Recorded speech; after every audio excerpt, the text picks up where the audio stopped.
뉴스 브리핑입니다. 일본군 위안부 피해자들에 대한 일본의 사과와 배상 등 문제 해결을 촉구해온 수요 시위가 1,600차례 넘겨 진행되고 있습니다. 시작은 용기 있는 피해자의 첫 공개 증언이 있었기에 가능했는데요. 잠시 들어보겠습니다.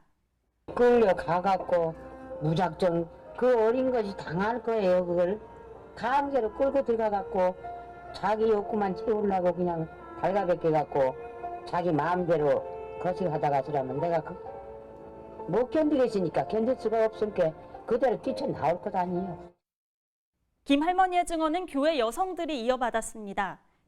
일본군 위안부 문제에 대한 연구와 조사, 대책 활동에 나서며 이듬해인 1992년부터 수요일마다 일본 대사관 앞에 모여 일본의 위안부 실태를 알리고 사죄와 배상을 촉구해왔습니다.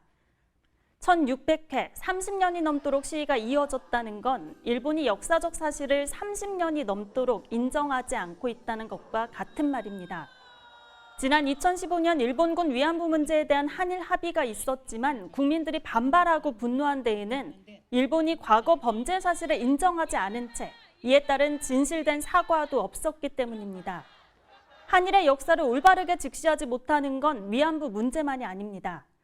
지난 3월 일본 문부과학성은 일제강점기 강제동원의 역사를 희석하고 독도를 일본 영토라고 주장하는 내용의 사회교과서를 승인했습니다. 내년부터 이 교과서로 공부하는 일본 학생들은 조선인이 자발적으로 일본의 역사에 동참했고 독도는 일본 땅이라고 인식할 가능성이 더욱 높아졌습니다.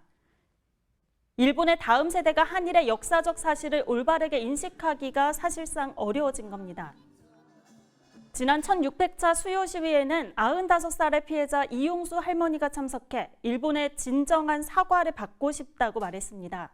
피해자들의 시간은 빠르게 흐르고 있습니다. 남아있는 이들의 상처가 치유되는 건 역사적 사실이 있는 그대로 인정되는 데서 시작될 것으로 보입니다. 뉴스 브리핑이었습니다.